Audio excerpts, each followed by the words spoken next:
দুধের গাভীর জন্য দানাদার খাদ্য কিভাবে আপনারা ঘরে বসে তৈরি করবেন বা ঘরোয়া উপায়ে কিভাবে তৈরি করবেন। তো আমরা এখন আমাদের নিজস্ব খামারে যে খাদ্যগুলো তৈরি করি দুধের গাভীর জন্য, আমরা সেই খাদ্য রেসিপিটাই আপনাদের মাঝে নিয়ে আসছি। ক্ষেত্রে আপনারা রেশন যদি তৈরি করতে যান, নিজে যদি তৈরি করতে যান, সেক্ষেত্রে আমি বলি ভুসির পরিমাণ, পাতা ভুসি যেটা, সেটা হচ্ছে 30 ভাগ, ভুট্টা 20 ভাগ, রাইস পলিশ বা অটোকোরা যেটাকে বলি আমরা, সেটা 20 ভাগ, খৈল যে কোনো ধরনের খৈল, তবে খৈলের ক্ষেত্রে সয়াবিন খৈলটা আমি প্রিফার করি, যদিও এখন বাজারে প্রচুর দাম, সেটা হচ্ছে 18 ভাগ। ডালের গুঁড়া, যে কোনো ধরনের ডালের গুঁড়া কম দামি 37 থেকে 38 টাকা যে ডাল আছে, সে ডালের গুঁড়া 2 ভাগ।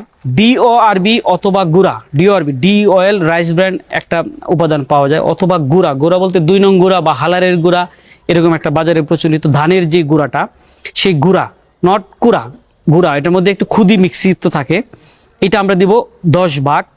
লাইমস্টোন দিব 2.5 ভাগ, লাইমস্টোন হচ্ছে ক্যালসিয়াম পাউডার, 2.5 ভাগ দিব হচ্ছে লাইমস্টোন। ডিসিপি পাউডার দিব 1.25, মানে সোয়া কেজি আমরা বা সোয়া ভাগ দিয়ে দেবো ডিসিপি। এবং ডিবি ভিটামিন 150 থেকে 200 গ্রাম ডিবি ভিটামিন দেব। আর বাকি যে পোষণটা থাকবে সে পোষণটা লবণ দেব, খাবার লবণ।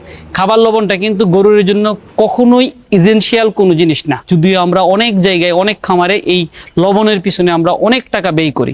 এটা শুধু গরুর অভ্যাসগত কারণে, আপনি অভ্যাস করিয়ে ফেলছেন বিধায় আপনাকে লবণ ইউজ করতে হয়, আদারওয়াইজ লবণ খুব বেশি এসেনশিয়াল অ্যামাউন্ট নয়। তাহলে আমরা একটি গাভীকে সাধারণত কতটুকু রেশন বা গুঁড়া অফার করব, এটার হচ্ছে টোটালটাই তার মিল্কিং প্রোডাকশন কতটুকু, সেই মিল্কিং প্রোডাকশনের উপরে ডিপেন্ড করে।